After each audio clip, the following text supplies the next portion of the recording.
Earth is not a paradise to live on. It is, you have to admit, sometimes it can be a horrible place.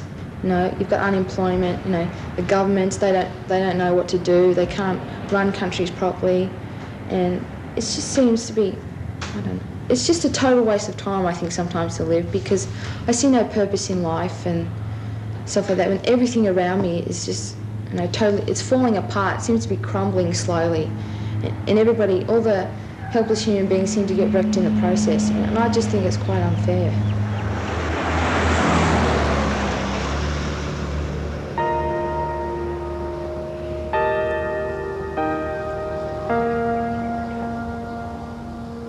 In a quiet suburban house in Sydney, there's a shrine of remembrance on the mantelpiece. A school portrait and trophies for public speaking. But the seemingly confident young man who won these awards took his own life and left behind a house of mourning. I just feel that part of me has died, and I think of Jeff every morning and every night, and often through the day. I still sometimes see Jeff in the street. It's not him, of course, but it's somebody who at first glance looks like him. And you look at them and say, oh gee, there's Jeff. You know, it's not...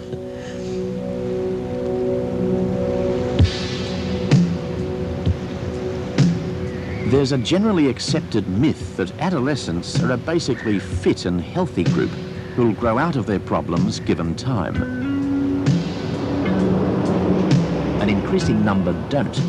They commit suicide.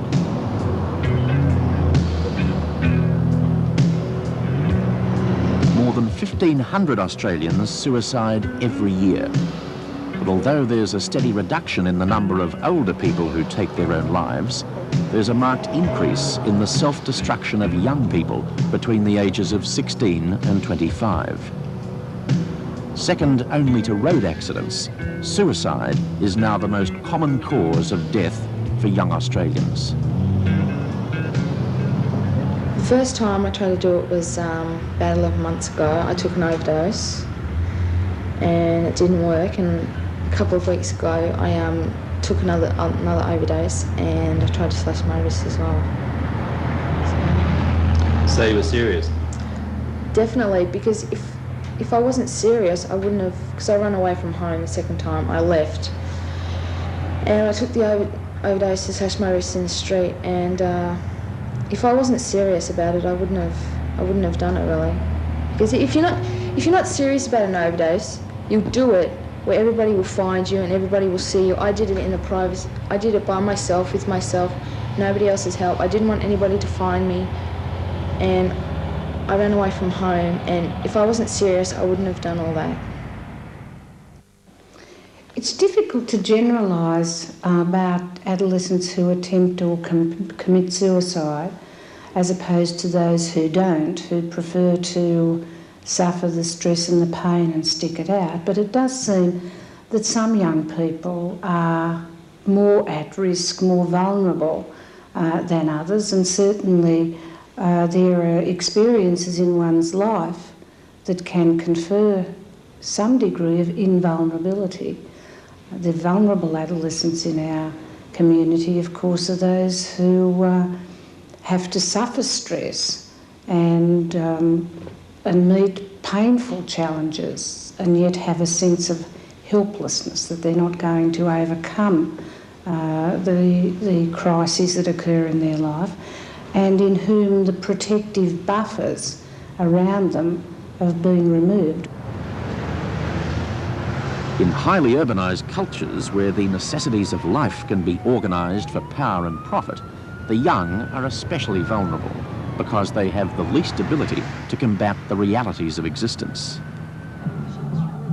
Many seek refuge in the drop-in centres that have grown in tandem with unemployment.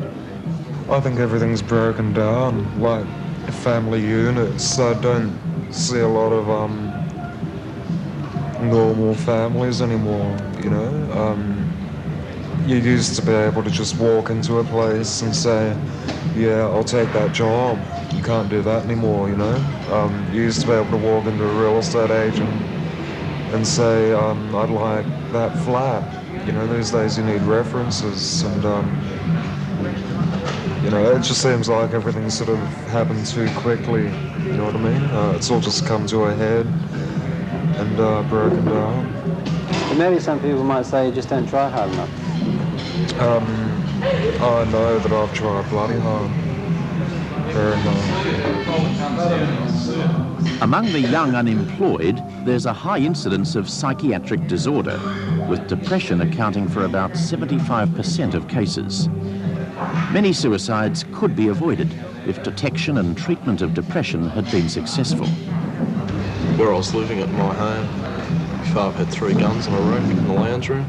On 2 occasions, I really thought seriously about just pulling them off and blowing my head off for one of them. Yeah. Just just really depressed, and under a lot of pressure. Why are you depressed? I'm not now, but I was mainly from family troubles. Just over the years, it just built up. I just went crackers inside. Have you ever thought about killing yourself? Yep.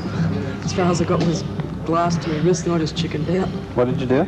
I just got the glass to my wrist and I just chickened out. Why? I don't know, too young to die. I've tried to commit suicide several times, yeah. How? Well, through drug overdoses. I've been in hospital quite a few times. Cutting my wrists. Well, I jumped under a train at one stage and survived it. It's a miracle. Yeah. Why? Why? At the time, I was looking for something that I couldn't find through drugs, which was sort of ultimate peace, you know, just nothingness. That's what I want. Just total oblivion.